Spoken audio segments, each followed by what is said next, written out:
الحمد لله وكفى وسلام على عباده الذين أما بعد أعوذ بالله من الشيطان الرجيم بسم الله الرحمن الرحيم وأتموا الحج والعمرة لله سبحان ربك رب العزة عما يصفون سلام على المرسلين والحمد لله رب العالمين اللهم صل على سيدنا محمد وعلى آل سيدنا محمد وبارك وسلم اللهم صل على سيدنا محمد وعلى آل سيدنا محمد وبارك وسلم اللهم صل على سيدنا محمد وعلى آل سيدنا محمد وبارك وسلم کعبۃ اللہ بیت اللہ کہا جاتا ہے۔ بیت اللہ سے مراد اللہ کا گھر۔ اس کا یہ مطلب نہیں کہ معاذ اللہ کوئی اللہ تعالیٰ اس میں رہتے ہیں، بلکہ اس کا یہ مطلب ہے کہ اللہ رب العزت کی تجلیات ذاتیہ اس جگہ پر وارد ہوتی ہیں۔ جیسے پرنالے میں سے پانی گر رہا ہوتا ہے، یوں سمجھیے کہ عرش سے اوپر سے تجلیات ذاتیہ کا پرنالہ گر رہا ہے، اور وہ تجلیات بیت المعمور سے ہوتی ہوئی بیت اللہ کے اوپر گر رہی ہیں، اور پھر یہاں سے پوری دنیا میں تقسیم ہو رہی ہیں۔ اس لیے بالفرض و تقدیر اگر کوئی شخص بیت اللہ شریف کے اس کمرے کو ہٹا دے تو بھی یہی جگہ بیت اللہ ہوگی، اسی رخ میں نماز پڑھنے کا حکم ہوگا، اور یہ تجلیات اس گھر پر آ کر ختم نہیں ہو جاتی بلکہ اس سے نیچے تحت الثری تک جاتی ہیں۔ اس لیے کوئی آدمی سمندر کے اندر 20 کلومیٹر نیچے بھی چلا جائے تو وہ جو رخ کرے گا تو اس کے سامنے تجلیات کا ستون ہوگا۔ کوئی خلا میں چلا جائے، وہاں بھی اگر وہ سجدہ کرے گا تو اس کے سامنے ان تجلیات کا ستون ہوگا۔ اصل میں وہ تجلیات ہیں جنہوں نے اس جگہ کو بیت اللہ بنا دیا۔ اب اللہ تعالیٰ کے اس گھر کا دیدار کرنے کے لیے ہمارے اکابر بڑے ذوق شوق محبت کے ساتھ سفر کر کے آتے تھے، اور پتہ نہیں کتنی دعائیں مانگتے تھے، کتنی قربانیاں ہوتی تھیں، مشکلات سفر کی ہوتی تھیں، پھر جا کر یہاں پہنچنا نصیب ہوتا تھا۔ کئی تو ایسے تھے کہ ساری زندگی دعائیں مانگتے گزر گئی، تڑپتے گزر گئی، مگر ان کو اس جگہ کا دیدار نصیب نہ ہو سکا، دل میں حسرتیں لے کر چلے گئے۔ اور آج ہم عاجز مسکینوں کو دیکھو کہ باوجود اپنے گناہوں کے رب کریم نے اپنے گھر کے اس راستے کو آسان کر دیا۔ فرق اتنا ہے کہ پہلے راستے کچے ہوتے تھے، مسافر پکے ہوتے تھے، آج راستے پکے ہیں اور مسافر کچے ہیں۔ راستے کچے ہونے کا تو یہ حال کہ پہلے پاکستان سے یا ہندوستان سے جو لوگ سفر کرتے تھے وہ سمندری جہازوں کا سفر کرتے تھے، اور پاکستان سے سعودی عرب پہنچنے میں ان کو 2 مہینے لگ جاتے تھے۔ راستے میں جہاز چل رہا ہوتا اور سمندری طوفان آ جاتا، سیلاب آ جاتا، ہائی ٹائیڈ آ جاتی تو جہاز کو لنگر انداز کر دیا جاتا۔ 1 ہفتہ، 2 ہفتے، 3 ہفتے ایک ہی جگہ پر جہاز کھڑا رہتا کہ طوفان اترے گا تب آگے چل پائیں گے، اور 2-3 ہفتے ایک ہی جگہ پر کھڑے ہونے سے جو مسافروں کا حال ہوتا، اللہ اکبر کبیرہ۔ سمندری بیماریاں بھی ان کو لگ جاتی، متلی ہوتی، کسی کو نیند کا مسئلہ، کسی کو کچھ اور مسئلے، اور پھر گرمی اتنی کہ نہ پوچھیں۔ جب چاروں طرف پانی ہو اور گرمی کا موسم ہو اور آدمی کو اس بند جہاز کے اندر رہنا پڑے تو کیا حشر ہوتا ہے، آدمی اس کا تصور ہی کر سکتا ہے۔ اسی لیے اگر حج کے سفر پہ چلنا ہوتا تھا تو رمضان مبارک سے پہلے سفر شروع ہو جاتا تھا۔ آپ سوچئے کہ رمضان سے پہلے سے چلتے تھے، پھر جا کر حج کے دنوں میں یہاں پہنچ پاتے تھے، اور پھر اتنے مشکل سفر کے بعد جب جدہ آتے تھے تو ہمارے حضرت مرشد عالم رحمۃ اللہ علیہ نے بتایا کہ جہاز کو سمندر میں 3 دن کھڑا کر دیا جاتا تھا تاکہ اگر مسافروں کو کوئی بیماری ہے تو وہیں اس کا علاج کیا جائے۔ 3 دن کے بعد مسافروں کو جدہ کی زمین پر پاؤں رکھنے کی اجازت ملتی تھی۔ اب آپ سوچئے کہ 3 دن جدہ پہنچ بھی گئے مگر زمین پر پاؤں رکھنے کی اجازت نہیں، 3 دن کے بعد اترنے کی اجازت ملتی تھی۔ اور پھر جدہ سے مکہ مکرمہ کا آنا یہ مستقل ایک کام تھا۔ اس وقت یہ سڑکیں تو ہوتی نہیں تھیں، تو پہاڑیاں تھیں، تو پہاڑی کے اوپر چڑھنا اور دوسری طرف سے نیچے اترنا، اور اگر دیکھو تو 50 گز کا سفر سارا ہوتا تھا۔ تو اس زمانے میں لوگوں کے پاس اپنی سواریاں تو ہوتی نہیں تھیں، تو مقامی لوگوں کے پاس اونٹ ہوتے تھے اور وہ کافی کرایہ لیتے تھے۔ کئی دفعہ اتنا کرایہ ہوتا کہ پورا دے بھی نہیں سکتے تھے۔ حضرت رحمت اللہ علیہ نے بتلایا کہ ہم لوگ اپنے سامان کو اونٹوں پہ لاد دیتے تھے اور پیدل اونٹ کے ساتھ چلتے تھے اور 3 دن میں جدہ سے مکہ مکرمہ پہنچتے تھے۔ اب سوچئے کہ مکہ مکرمہ پہنچنا ہی کتنا بڑا مرحلہ تھا، اور یہ جو 3 دن ہوتے تھے ان میں راستے میں کوئی پانی نہیں ہوتا تھا، اپنا پانی اپنے ساتھ۔ اب سوچئے 3 دن میں طہارت کے لیے کتنا پانی چاہیے، وضو کے لیے کتنا چاہیے، پینے کے لیے کیا چاہیے، یہ پانی بھی ساتھ ہوتا تھا۔ راستے میں خشک پہاڑیاں، کہیں سایہ نہیں، اور دھوپ میں یہ سارا سفر کرنا ہوتا تھا۔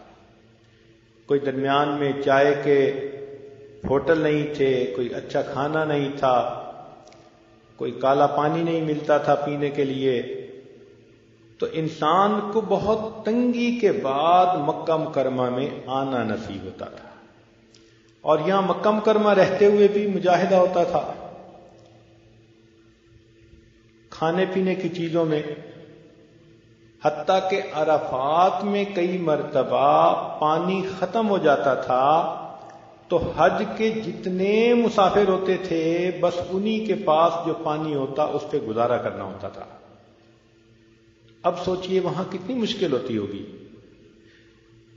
الحمدللہ آج اللہ رب العزت نے کتنی آسانیاں کر دی کہ ہم لوگ ایئر کنڈیشنر ہوائی جہازوں میں بیٹھتے ہیں اور 4 گھنٹے کے اندر جدہ اتر آتے ہیں، اور وہاں ایئر کنڈیشن کمروں میں رہتے ہیں، اور 4 گھنٹے میں ساری کاروائی مکمل ہو کر ہم دوبارہ ایئر کنڈیشن بس میں بیٹھ چکے ہوتے ہیں۔ پھر ایئر کنڈیشن بس سے اتر کے ایئر کنڈیشن کمروں میں پہنچتے ہیں، اور یہاں آ کر بھی ہم کہتے ہیں جی کہ بہت تنگ ہو کہ ہم یہاں پہنچے، اب ہمارے لیے حرم جانا مشکل ہے۔ سوچئے کتنا فرق ہے۔ آج کھانے میسر ہیں، ٹھنڈے پانی، مشروبات، کیا کیا نعمتیں ہیں کہ ان کو دیکھ کر بے اختیار دل سے یہ نکلتا ہے فَبِأَيِّ آلَاءِ رَبِّكُمَا تُكَذِّبَانِ، تم اپنے رب کی کون کون سی نعمتوں کو جھٹلاؤ گے۔ تو پہلے زمانے میں راستے کچے ہوتے تھے، مسافر پکے ہوتے تھے، آج سڑکیں راستے پکے بن گئے، مسافر کچے بن گئے۔ اتنی تکلیفوں کے بعد ہمارے اکابر یہاں پہنچتے تھے اور پھر اعمال میں وقت گزارتے تھے۔ ہماری طرح کمرے کو اتنا ٹھنڈا کر لینا کہ جیسے چیلنگ پلانٹ لگا ہوا ہو، اور کمبل لے کے سوئے رہنا اور انتظار میں رہنا کہ کب اذان ہوگی تب اٹھ کے وضو کرنا شروع کریں گے، اور ممکن ہے کہ بس آخری رکعت ہمیں مل جائے، یہ تو ہمارے طور طریقے ہیں۔ ان اکابر کا معاملہ تو کچھ اور تھا۔ چنانچہ جار اللہ زمخشری رحمۃ اللہ علیہ، جنہوں نے تفسیر کشاف لکھی، وہ جب آئے تو بیت اللہ کے پاس ہی ہر وقت رہتے تھے، اتنا رہتے تھے کہ عربوں نے ان کو جار اللہ کہنا شروع کر دیا۔ جار اللہ کا مطلب ہوتا ہے اللہ کا پڑوسی۔ اب سوچئے انہوں نے بیت اللہ کے پاس کتنا وقت گزارا ہوگا کہ لوگوں نے ان کو اللہ کا پڑوسی کہنا شروع کر دیا۔ حضرت قاری رحیم بخش پانی پتی رحمۃ اللہ علیہ خود فرماتے تھے کہ میں ایک مرتبہ عمرے کے سفر پر گیا تو جتنے دن مجھے وہاں رہنے کا موقع ملا، میری ہر نماز تکبیر اولیٰ کے ساتھ پہلی صف میں امام کے پیچھے ادا ہوئی، میں نے کوئی نماز دوسری صف میں بھی ادا نہیں کی۔ اب آپ سوچئے، ہر نماز پہلی صف میں امام کے پیچھے تکبیر اولیٰ کے ساتھ ادا کی۔ مجھے تو لگتا تھا کہ شاید وہ فجر کے بعد وضو کرنے جاتے ہوں گے اور پھر ظہر سے لے کے عشاء تک اسی وضو سے نمازیں پڑھتے ہوں گے، پھر عشاء کے بعد وضو کرنے جاتے ہوں گے۔ ایسے لگتا ہے کہ بس حرم میں ہی بیٹھے رہتے تھے۔ تو ہمارے بزرگوں نے دیکھیے ایسے یہاں وقت گزارا۔ اس لیے ایک بزرگ تھے جو 70 طواف روزانہ کرتے تھے، جبکہ ان کی اپنی عمر بھی 70 سال تھی۔ 70 طواف کا مطلب ہر طواف کے 7 چکر، تو 490 تو چکر لگتے تھے، اور پھر 140 رکعت نمازیں نفل طواف جو ہوتے ہیں وہ پڑھنے ہوتے تھے، اور ان کے باقی اعمال اس کے علاوہ ہوتے تھے۔ ہم نے یہاں ایک افغانی شیخ کو دیکھا، حیران ہوتے تھے، وہ ویل چیئر پہ ہوتے تھے کہ چل تو سکتے نہیں تھے، اور بس وہ اپنے ہاتھوں سے ویل چیئر کے پہیوں کو گھمانے کی کوشش کرتے، تھوڑا چلتے پھر رک جاتے، پھر چلتے پھر رک جاتے۔ ان کو اس حال میں دیکھ کے اللہ تعالیٰ کسی نہ کسی دل میں ڈال دیتے نوجوان کے، کوئی ان کو 1 طواف کرواتا، کوئی 2 طواف کرواتا، کوئی 3 طواف کرواتا۔ ہم نے دیکھا کہ پولیس والے اپنی ڈیوٹی مکمل کر کے ان کو طواف کروا رہے ہوتے تھے۔ ان کو ہر وقت ہم نے طواف میں دیکھا، ہر وقت طواف میں دیکھا۔ واہ میرے مولا، آپ کے چاہنے والے بھی کیسے کیسے ہیں۔ تو دیکھیے، معذور ہو کر اتنے طواف وہ روزانہ کیا کرتے تھے۔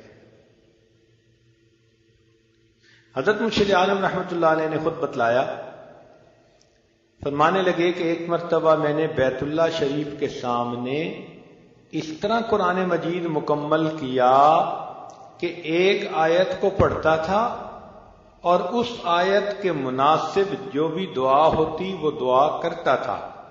مثلا بشارت کی آیت ہے تو اللہ سے نعمتیں مانگتا، جنت مانگتا، ڈرانے والی آیت ہے تو دوزخ سے پناہ مانگتا۔ ہر آیت سے متعلقہ میں دعا مانگتا، اور اس طرح ایک ایک آیت پر دعا مانگتے مانگتے میں نے بیت اللہ شریف کے سامنے پورے قرآن مجید کو مکمل پڑھا۔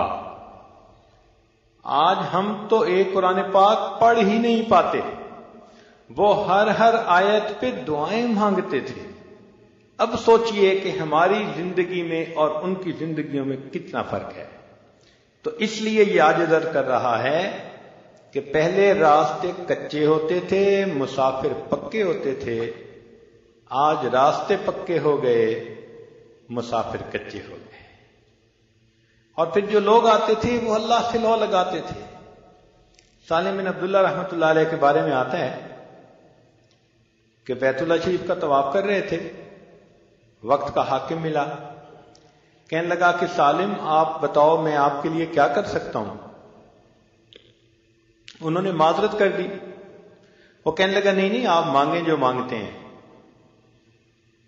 تو انہوں نے بیت اللہ کی طرف اشارہ کر کے کہا کہ خدا کے بندے، اس گھر کے پاس آ کے بھی میں تجھ سے کچھ مانگوں گا؟ تو وہ بڑا شرمندہ ہوا جو حاکم تھا۔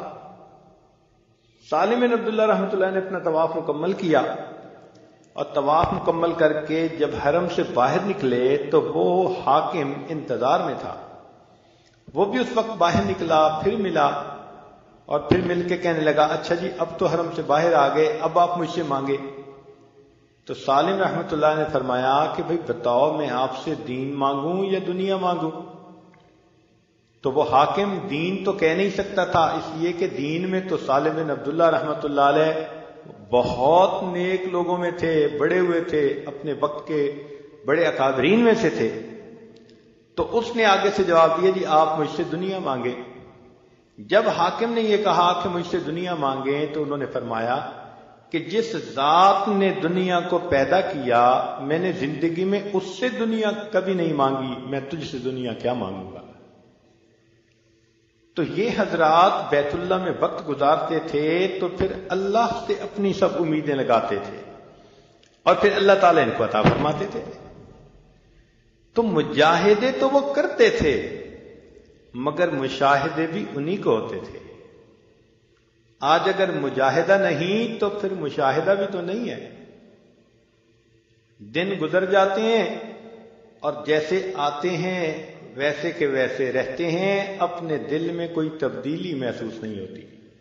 یہ جو شکوہ ہوتا ہے نا جی کہ ہمیں تو اپنے اندر کچھ محسوس نہیں ہو رہا، اصل میں کہنے والا کہہ رہا ہوتا ہے جی میں کیا کروں، میری آنکھوں پہ پٹی بندھی ہوئی ہے، مجھے کچھ نظر ہی نہیں آ رہا۔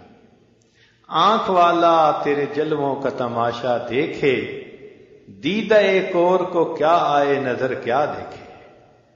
اس وقت مجاہدہ تو بہت ہوتا تھا، اتنا مجاہدہ کہ حضرت رحمت اللہ علیہ نے ایک مرتبہ فرمایا کہ ہم لوگ تربوز خربوز کے چھلکے کو کھا کر جب اس کے چھلکے پھینکتے تھے تو مقامی بچے آپس میں جھگڑا کرتے تھے کہ اس کو اٹھا کے میں کھاؤں گا یا اس کو اٹھا کے میں کھاؤں گا۔ اتنی غربت ہوتی تھی کہ وہ پھلوں کے چھلکے اٹھا کے کھانے پر ایک دوسرے کے ساتھ جھگڑا کیا کرتے تھے۔ فرماتے ہیں کہ ایک مرتبہ ہم لوگ مکہ مکرمہ سے مدینہ منورہ جا رہے تھے، راستے میں ایک بوڑھا ملا عرابی، اور اس نے ہاتھ سے اشارہ کیا کہ جیسے اس کو بہت بھوک لگی ہوئی ہے اور اس کے کئی دن سے نہیں کھایا۔ حضرت فرماتے ہیں کہ میں نے اپنی اہلیہ صاحبہ سے فرمایا کہ بھائی وہ چولہا جلائیں اور اس کو کوئی روٹی وغیرہ پکا کے کھانا کھلائیں۔ کہتے ہیں کہ میری اہلیہ صاحبہ نے اپنا سامان نکالا، جب انہوں نے آٹا نکالا اور اس بوڑھے میاں نے اس آٹے کو دیکھا تو اس نے ایک پیالہ لے کر اس میں کچھ پانی ڈالا اور کچا آٹا ہاتھ میں لے کر اس پانی میں گھولا ملایا ستو کی طرح، اور کچے آٹے کو اس نے پی لیا اور کہنے لگا کہ اب میں روٹی پکنے کا انتظار کر سکتا ہوں۔ اتنی تو بھوک لگی ہوئی ہوگی نا کہ روٹی پکنے کا انتظار کرنا اس کے لیے مشکل تھا، مگر اس کے باوجود اتنی تکلیفیں اٹھاتے تھے، اور یہ حضرات یہاں رہ کر بیت اللہ کا فیض پاتے تھے۔ چنانچہ ایک مرتبہ حضرت مرشد عالم رحمۃ اللہ علیہ یہاں تشریف لائے تو فرماتے ہیں کہ ایک عربی بچہ تھا، وہ ہمارے خیمے میں آتا اور ہم اسے بچے ہوئے روٹی کھانا وغیرہ دے دیتے، تو جب بار بار وہ آتا اور پیارا پیارا بچہ تھا تو اس سے ہمیں کافی انس ہو گیا، وہ بھی ہم سے مانوس ہو گیا۔ تو فرماتے ہیں کہ جب ہمارے جانے کا دن قریب آیا تو وہ بچہ بھی ذرا غمگین نظر آتا۔ میری اہلیہ اسے بتاتی کہ بس اب ہم چلے جائیں گے، تو وہ بیچارے کا دل، اس کا چہرہ جو تھا نا بڑا ہی زیادہ اداس نظر آتا. تو فرمانے لگے کہ ایک دن میری اہلیہ نے اس سے کہا کہ اچھا اگر تو ہمارے ساتھ آنا چاہے، ہم تجھے اپنا بیٹا بنا لیتے ہیں، تو ہمارے ساتھ چل. وہاں ہمارے ملک میں تو بجلی کے پنکھے بھی ہیں اور کھانے پینے کی ساری نعمتیں بھی ہیں، ہم تجھے پڑھائیں گے بھی اور پالیں گے بھی اور تجھے اپنے بچوں کی طرح رکھیں گے، اور تجھے ایسی ایسی کھانے پینے کی ہر نعمت وہاں ملے گی. تو جب میری اہلیہ نے خوب اچھی طرح اسے ترغیب دے کر بات کی، تو اس بچے نے وہ ساری بات غور سے سنی، اور سننے کے بعد کہنے لگا اچھا یہ بھی ہوگا، یہ بھی ہوگا، یہ بھی ہوگا، یہ سب کچھ وہاں ہوگا. تو میری اہلیہ نے کہا ہاں سب کچھ وہاں ہوگا. تو اس کے بعد اس نے بیت اللہ کی طرف ہاتھ بڑھایا اور اشارہ کر کے کہنے لگا کہ کیا یہ بھی وہاں ہوگا؟ تو کہنے لگے، یہ سن کر میری اہلیہ کہنے لگی نہیں یہ تو وہاں نہیں ہوگا.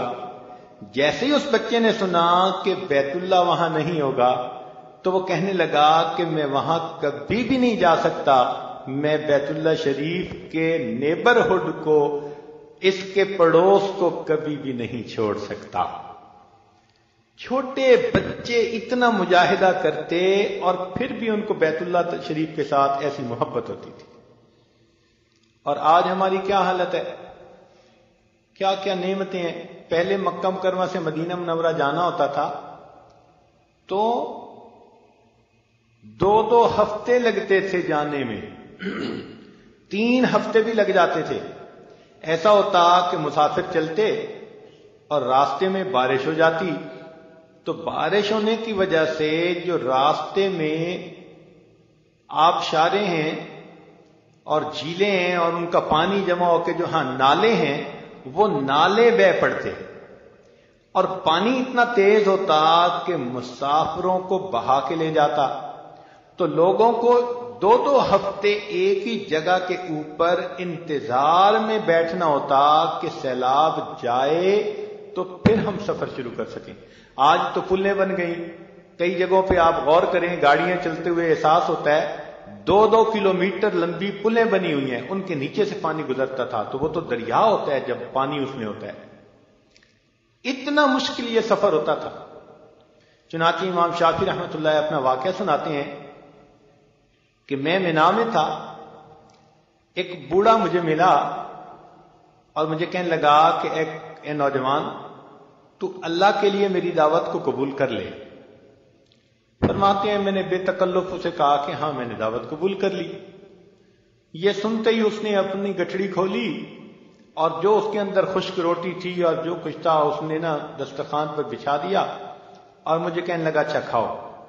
فرماتے ہیں میں نے بے تکلف کھانا شروع کر دیا. اس نے تھوڑی دیر مجھے کھاتے دیکھا تو مجھے کہنے لگا کہ نوجوان تو مجھے قریشی نظر آتا ہے. میں نے کہا ہاں ہوں تو صحیح، مگر آپ کو پتہ کیسے چلا؟ وہ کہنے لگا اس لیے کہ قریشی لوگ دعوت قبول کرنے میں بھی بے تکلف ہوتے ہیں اور کھانے پینے میں بھی بے تکلف ہوتے ہیں. کہنے لگے کہ میں نے اس سے پوچھنا شروع کیا جی آپ کہاں سے آئے؟ اس نے کہا جی مدینہ طیبہ سے. تو میں نے امام مالک رحمۃ اللہ علیہ کی باتیں سنی ہوئی تھی، تو میں نے اس سے پوچھنا شروع کر دیا کہ مجھے امام مالک رحمۃ اللہ علیہ کی باتیں سناؤ. اس نے بتایا کہ وہ مسجد نبوی میں درس حدیث دیتے ہیں اور پڑھاتے ہیں اور وہ تو امام دار الہجرہ ہیں. بڑی باتیں کہیں. میرے شوق کو دیکھ کر بوڑھے نے کہا کہ اگر تم ان سے ملنا چاہو تو ہمارے پاس ایک اونٹ ہے جس کا سوار واپس نہیں جائے گا، تو ہم آپ کو اس اونٹ پہ بٹھا دیں گے، تم ہمارے ساتھ پہنچ جاؤ گے. فرماتے ہیں میں نے ارادہ کر لیا، میں قافلے والوں کے ساتھ مکہ مکرمہ سے مدینہ طیبہ چلا. 16 دن میں سفر مکمل ہوا، مگر 16 دن میں نے 16 قرآن مجید مکمل پڑھ لیے. اب آپ غور کیجئے کہ وہ 16 دن سفر کرتے تھے اونٹ کا اور 16 دن میں 16 قرآن مجید پڑھ لیا کرتے تھے. اور آج ہم 16 دن گزار کے جاتے ہیں اور ایک قرآن مجید پورا نہیں پڑھ جاتے. ہماری بے توفیقی کا حال بھی دیکھیں، غفلت کا بھی حال دیکھیں کہ یہاں آ کر بھی ہمیں ان اعمال کی اتنی توفیق نہیں ہوتی، اسی لیے پھر ہمیں کچھ نظر بھی نہیں آتا۔ وہ کسی نے کہا نشود نصیب دشمن کہ شود ہلاک تیغت، کہ دشمن کے یہ نصیب میں ہی نہیں تھا کہ وہ محبوب تیری تیغ سے ہلاک ہو۔ نشود نصیب دشمن کہ شود ہلاک تیغت، سرے دوستاں سلامت کہ تو خنجر آزمائی۔ دوستوں کے سر سلامت رہیں کہ ان پہ تو خنجر کو آزماتا ہے، یعنی اللہ تعالیٰ مجاہدے بھی اپنے پیاروں پہ بھیجتا ہے۔ نشود نصیب دشمن کہ شود ہلاک تیغت، سر دوستاں سلامت کہ تو خنجر آزمائی۔ بطواف کعبہ رفتم بحرم رحم نداند، کہ میں طواف کے لیے جب گیا تو مجھے کعبے کے اندر کوئی راستہ نہ ملا۔ جب مجھے کعبے کا راستہ ہی نہ دکھایا گیا تو ایک آواز آئی کہ برونچ کار کر دی کہ درون خانہ آئی۔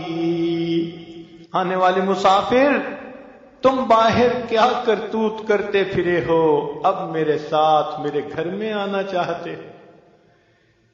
تو ہم بھی تو سوچیں نا کہ ہم باہر کیسی زندگی گزار کے آئے جو اب اللہ کے گھر میں آ کے اللہ کی خاص تجلیات کے دیکھنے کے حقدار بن جاتے ہیں۔ کاش اس دل کو ہم نے سنوارا ہوتا، اس کو غیر سے خالی کر لیا ہوتا، اس کو اجلا بنا لیا ہوتا، تو جب یہاں آتے تو پھر آ کر ہمیں اللہ رب العزت کی تجلیات کا دیدار نصیب ہو جاتا۔ ہمارے اکابر اس کے لیے محنتیں کرتے تھے۔ آنکھ والا تیرے جلووں کا تماشا دیکھے، دیدہ کور کو کیا آئے نظر کیا دیکھے۔ انسان تو انسان، یہاں تو ہمیں پرندے بھی طواف کرتے کئی دفعہ نظر آتے ہیں۔ شام کے وقت آپ ذرا اوابیلوں کو دیکھیں، ان کے غول کے غول، جھنڈ کے جھنڈ ایسے باجماعت بیت اللہ شریف کے گرد گھوم رہے ہوتے ہیں، چاروں طرف گھوم رہے ہوتے ہیں۔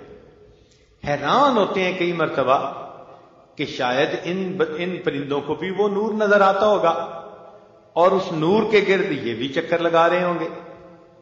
کبوتر کئی مرتبہ چکر لگاتے نظر آتے ہیں، حالانکہ عام طور پر عقل یہ کہتی ہے کہ 500 کبوتر ایک جگہ پر کئی مرتبہ اترتے ہیں، تو ان کے لیے تو سب سے آرام دہ جگہ وہ تو بیت اللہ شریف کی چھت ہے۔ تو یہ سارے 500 کبوتر اگر بیت اللہ شریف کی چھت پہ رہنا شروع کر دیں تو پھر تو بیت اللہ شریف کی چھت جو ہے ان کی بیٹوں سے بھر جائے، مگر ایسا نہیں ہوتا۔ بیت اللہ شریف کی چھت پر کبھی کبھی کوئی ایک آدھ پرندہ نظر آتا ہے، اور وہ بھی مقامی لوگوں کے بقول بیمار ہوتا ہے۔ جیسے بیمار آدمی نہانے کے لیے واش روم میں چلا جاتا ہے، پانی کی شاور لے لیتا ہے، یوں لگتا ہے کہ جیسے یہ پرندے بیمار ہوتے ہیں تو یہ بھی نور کی شاور لینے بیت اللہ کی چھت پہ جا کے بیٹھ جاتے ہیں، صحت یاب ہو جاتے ہیں، تو پھر ان کا چکر لگانا شروع کر دیتے ہیں۔ بلکہ مقامی بندوں نے بتایا کہ انہوں نے کئی مرتبہ بلیوں کو طواف کرتے دیکھا۔ ہمیں بھی آج صبح ایک بلی بیت اللہ میں نظر آئی، یعنی حرم میں نظر آئی، تو ایک قریبی بزرگ تھے ساتھ بیٹھے ہوئے تھے، وہ فرمانے لگے کہ ہم نے بھرپور مجمع کے اندر ایک بلی کو طواف کا پورا چکر لگاتے ہوئے دیکھا۔ حالانکہ اتنے مجمع میں بلی کا کیا کام، مگر جیسے لوگ چل رہے ہیں بلی بھی ان کے ساتھ چل رہی ہے، اور وہ بھی اسی طرح طواف کا چکر لگا رہی ہے۔ واہ میرے مولا، تیرے چاہنے والے فقط انسانوں میں ہی نہیں حیوانوں میں بھی موجود ہیں. ہم ہوئے تم ہوئے کہ میر ہوئے اس کی زلفوں کے سب اسیر ہوئے. سچی بات کہتا ہوں، دل کی بات کہتا ہوں کہ اس دنیا میں جتنا اللہ رب العزت کو چاہا گیا، جتنا اللہ رب العزت سے محبت کی گئی، جتنا اللہ رب العزت کو تنہائیوں میں پکارا گیا، جتنا اس کے سامنے دامن پھیلائے گئے، جتنا اسے خلوتوں میں یاد کیا گیا، اور جتنا اس کی محبت میں آنسو بہائے گئے، اور جتنا اس کی محبت میں گردنیں کٹوائی گئیں، کوئی اور ہستی جہان میں ایسی نہیں کہ مخلوق نے محبت کسی کو اتنی زیادہ دی ہو. یہ شان فقط اس پروردگار عالم کی ہے کہ مخلوق اس پہ قربان ہوئی جا رہی ہے. کاش کہ اللہ تعالی ہمیں بھی دل کا وہ جذبہ عطا فرمائے کہ ہم بھی اس جذبے کے ساتھ یہیں سے کچھ پا کے واپس جائیں. کچھ چیزیں رکاوٹ بن جاتی ہیں. مثال کے طور پر حدیث پاک میں آتا ہے ایک آدمی غلاف کعبہ کو پکڑ کے دعائیں مانگ رہا ہے اور یا رب یا رب کہہ رہا ہے، مگر وہ ملبسہ حرام، اس کا لباس حرام کا، اس کا کھانا حرام کا. تو فرمایا کہ اس کی دعائیں کیسے قبول ہوں گی؟ اور ابوالحسن شاذلی رحمۃ اللہ علیہ فرماتے ہیں، نہیں، شیخ شہاب الدین سہروردی رحمۃ اللہ علیہ فرماتے ہیں کہ میں نے ایک نوجوان کو دیکھا کہ جو بیت اللہ شریف کے غلاف کو پکڑ کے دعائیں مانگ رہا تھا، اور اس کے دل میں نیت تھی کہ کاش بصرہ والے مجھے دیکھ لیتے میں کیسی دعائیں مانگ رہا ہوں. یعنی اندازہ لگائیے کہ وہ غلاف کعبہ کو پکڑ کے دعائیں مانگ رہا ہے، رو رہا ہے، مگر اس کے نفس کی خواہش یہ ہے کہ میرے ساتھ جو بصرہ سے لوگ آئے ہیں وہ کبھی مجھے اس حال میں دیکھتے تو اس کا یہ رونا اللہ کے لیے نہ ہوا، یہ رونا مخلوق کے لیے ہوا، اس رونے کو رد کر دیا جائے. کتنے افسوس کی بات ہے، اتنا سفر کر کے مشقتیں اٹھا کے اگر یہاں پہنچے تو کیا لوگوں کو دکھانے کے لیے ہم نے یہ نفلیں پڑھنی ہیں، دعائیں مانگنی ہیں، طواف کرنے ہیں، بار بار جانا ہے؟ نہیں، ہرگز نہیں. ہم اپنی نیتوں کو ٹھیک کر لیں کہ ہم نے تو ہر عمل اللہ رب العزت کی رضا کے لیے کرنا ہے. حضرت مرشد عالم رحمت اللہ علیہ فرماتے تھے کہ مجھے جو بھی فیض ملا یہ مرکز تجلیات سے ملا، یعنی بیت اللہ شریف سے ملا.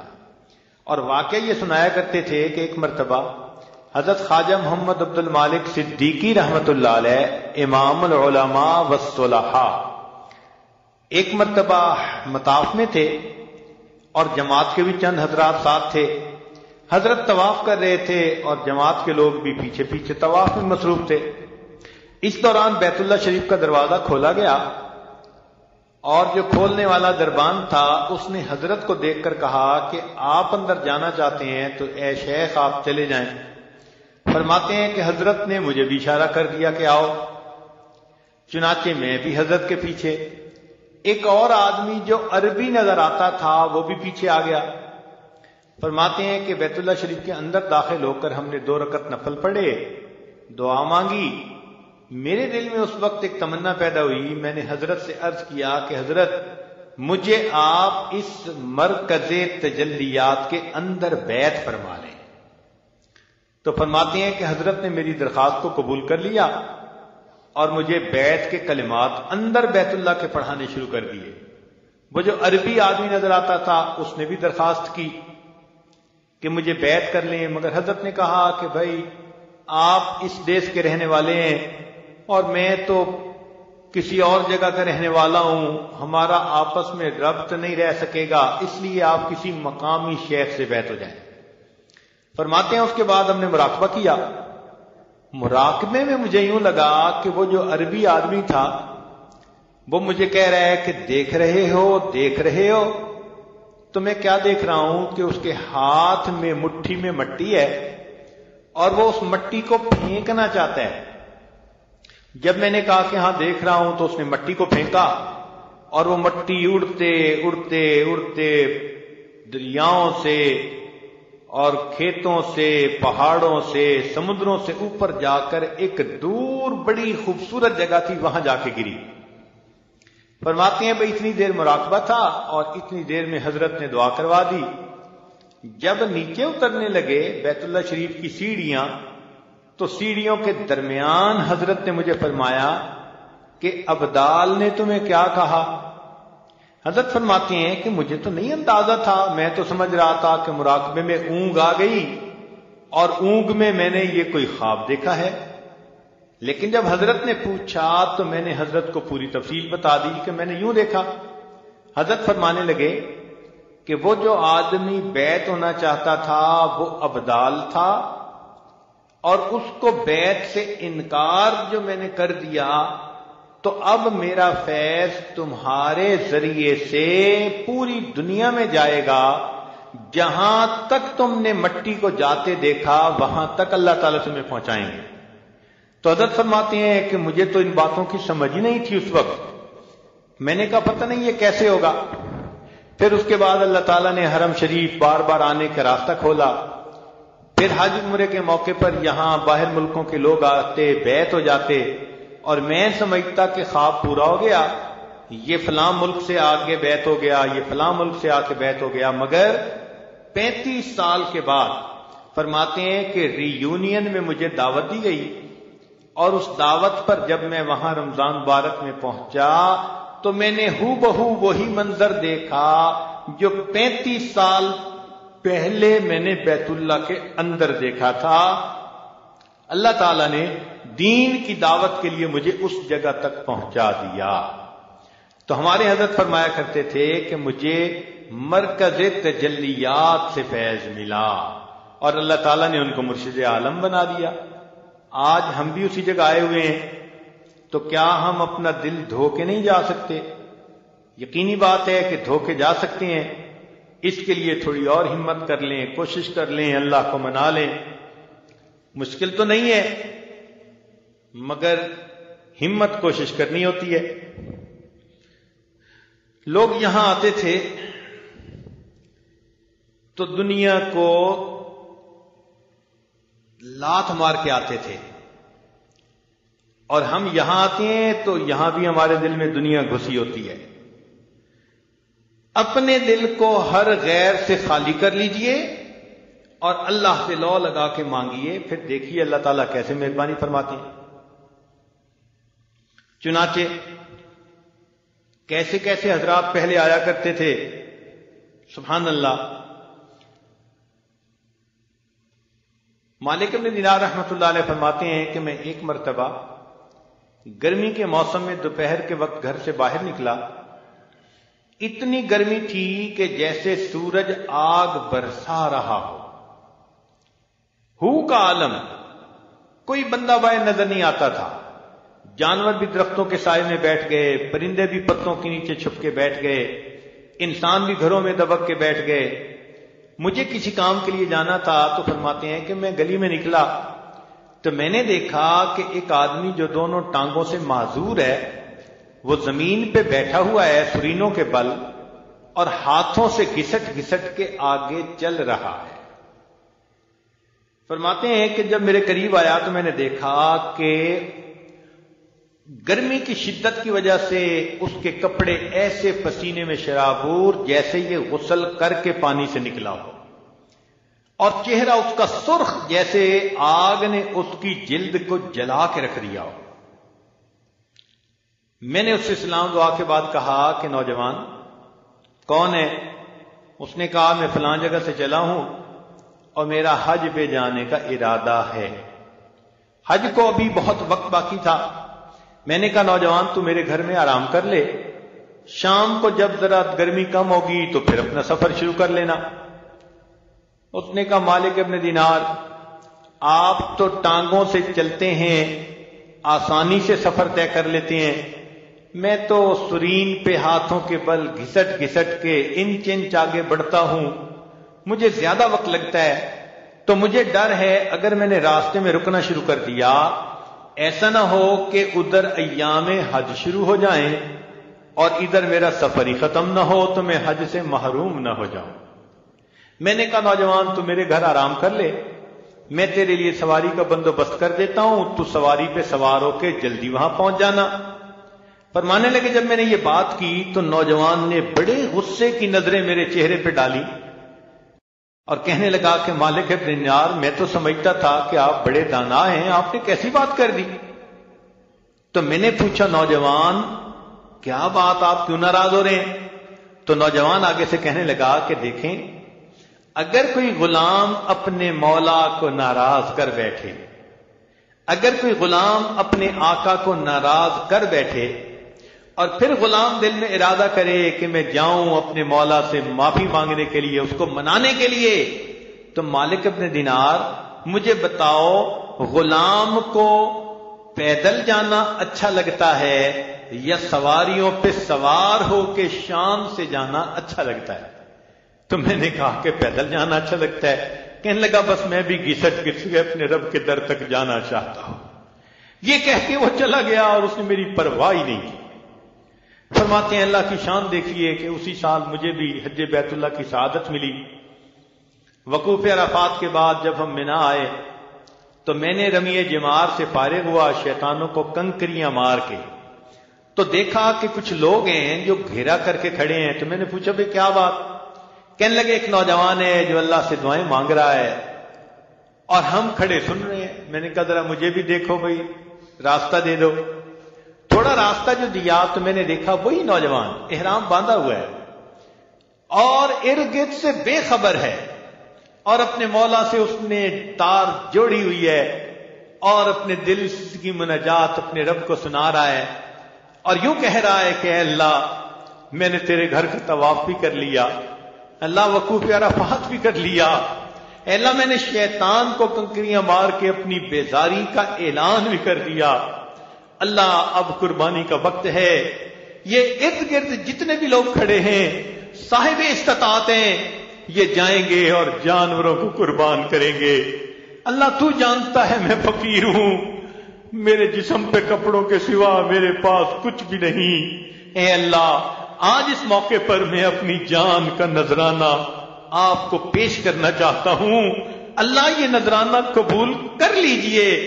یہ کہہ کے اس نوجوان نے کلمہ پڑھا اور اپنی جان آوری کے سپرد کر دی۔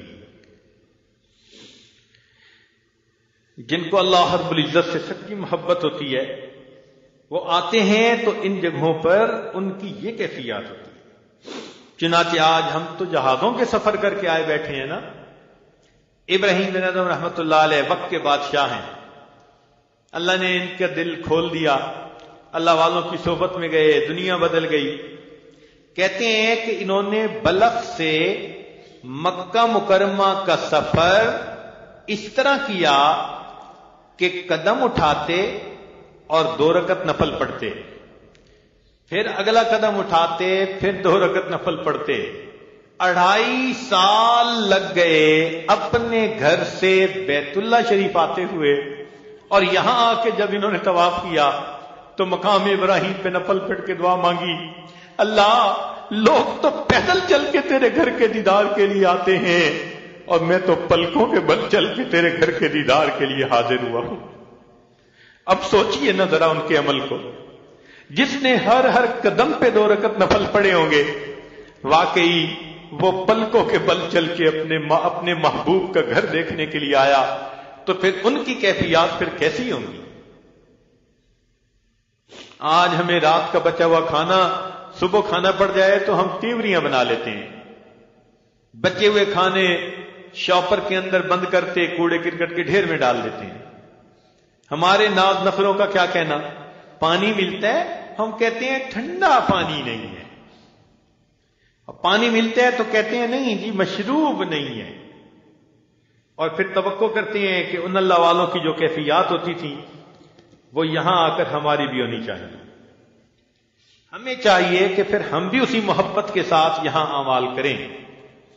چنانچہ حسن بصری رحمۃ اللہ علیہ فرماتے ہیں کہ ایک مرتبہ میں بیت اللہ شریف کا طواف کر رہا تھا، توجہ فرمائیے گا، فرماتے ہیں میں نے ایک نوجوان لڑکی کو دیکھا کہ بہت ہی عاشقانہ اشعار پڑھ رہی ہے اور بلند آواز سے جہرن پڑھ رہی ہے، تو مجھے برا لگا کہ نوجوان بچی کو تو ایسے عاشقانہ اشعار نہیں پڑھنے چاہیے. تو میں نے اس کو منع کیا کہ بچی تو جوان العمر نظر آتی ہے، تیرا اس طرح عاشقانہ اشعار پڑھنا ایسے محبت میں بہت ہی گرم گرم جذبے والے جو اشعار ہوتے ہیں وہ تو مناسب نظر نہیں آتا. فرماتے ہیں جب میں نے اسے ٹوکا تو وہ میری طرف متوجہ ہو کر کہنے لگی کہ حسن مجھے اتنا بتا دیں آپ اس بیت کا طواف کر رہے ہیں یا رب البیت کی تجلیات کا طواف کر رہے ہیں. جب اس نے مجھ سے یہ سوال پوچھا تو میں نے اس کو جواب دیا کہ اے بچی میں تو اسی بیت کا طواف کر رہا ہوں. جب میں نے یہ کہا تو وہ مسکرا کر کہنے لگی کہ اچھا جن کے دل پتھر ہوتے ہیں وہ پتھر کے گھر کا طواف کرتے ہیں اور جن کے دل زندہ ہوتے ہیں وہ تو ان تجلیات کا طواف کر رہے ہوتے ہیں. کاش اللہ تعالی ہمیں بھی وہی جذبہ عطا فرما دے اور ہم بھی جانے سے پہلے کچھ یہاں پہ اللہ سے مانگ کے جائیں، کچھ منوا کے جائیں. کچھ مانگ کے جائیں اور کچھ منوا کے جائیں. 2 دن رہ گئے. آج بھی کچھ دوست کہہ رہے تھے کہ جی بس اب تو جانے کا وقت قریب آ گیا. تو جب انہوں نے کہہ دیا کہ جانے کا وقت قریب آ گیا تو میں اپنے تصور میں سوچ رہا تھا عشق کو حسن کے انداز سکھا لوں تو چلوں، عشق کو حسن کے انداز سکھا لوں تو چلوں، منظر کعبہ نگاہوں میں بسا لوں تو چلوں. عشق کو حسن کے انداز سکھا لوں تو چلوں، منظر کعبہ نگاہوں میں جما لوں تو چلوں، در کعبہ سے پھر ایک بار لپٹ کر رو لوں اور کچھ اشک ندامت کے بہا لوں تو چلوں. اللہ رب العزت ہمیں اس بقیہ وقت کے اندر جی بھر کر عبادت کرنے کی توفیق عطا فرمائے اور اللہ تعالی ہمیں مغفرت کے ساتھ، عافیت کے ساتھ، ایمان و ہدایت پر استقامت کے ساتھ اللہ تعالی واپس لوٹائے. وآخر دعوانا ان الحمد للہ رب العالمین. تھوڑی دیر کے لیے مراقبہ کر لیجیے. لا الہ الا اللہ محمد رسول اللہ. دعا کر لیجیے. سبحان ربی الوہاب. اللہم صلی علی سیدنا محمد وعلی آل سیدنا محمد وبارک وسلم. ربنا ظلمنا انفسنا وان لم تغفر لنا وترحمنا لنکونن من الخاسرین. اے مالک ہم آپ کے عاجز مسکین بندے ہیں، ہمارے گناہوں کو معاف فرما، ہماری خطاؤں سے درگزر فرما، ہمارے عیبوں کی پردہ پوشی فرما. رب کریم ہمارے گناہوں کو معاف فرما، خطاؤں سے درگزر فرما، جسمانی بیماریوں کو دور فرما، روحانی بیماریوں کو دور فرما. اے اللہ جو اولاد کے طلبگار ان کو نیک اولاد عطا فرما، جو صاحب اولاد ان کی اولادوں کو نیکوکار بنا، فرما بردار بنا، ماں باپ کی آنکھوں کی ٹھنڈک بنا. اے اللہ ہمارے سوئے ہوئے دلوں کو جگا، ہمارے مرے ہوئے دلوں کو زندہ فرما. اللہ ہمارے کالے دلوں کو اجلا فرما، اللہ ہمارے کالے دلوں کو منور فرما. رب کریم اپنی رحمت سے ہماری جھولیوں کو لبریز فرما. اے اللہ کرم کا معاملہ فرما. اے اللہ بار بار اپنے گھر کا دیدار عطا فرما، اپنے محبوب صلی اللہ علیہ وسلم کے در کی حاضری نصیب فرما. اللہ ہمارے سفر کو قبول فرما اور مقبول سفر کا اجر اور بدلہ نصیب فرما. ہماری تمام غفلیں کوتاہیاں اللہ سب معاف فرما. اللہ ہم سے ایک دوسرے کے آداب کے اندر جو کوتاہیاں ہوئیں ان کو بھی معاف فرما. اے اللہ جو وقت باقی ہے اس کو ٹھیک اعمال کے ساتھ صحیح طرح کمانے کی توفیق نصیب فرما. صلی اللہ تعالی علی حبیبہ سیدنا محمد و آلہ و اصحابہ اجمعین برحمتک یا ارحم الراحمین.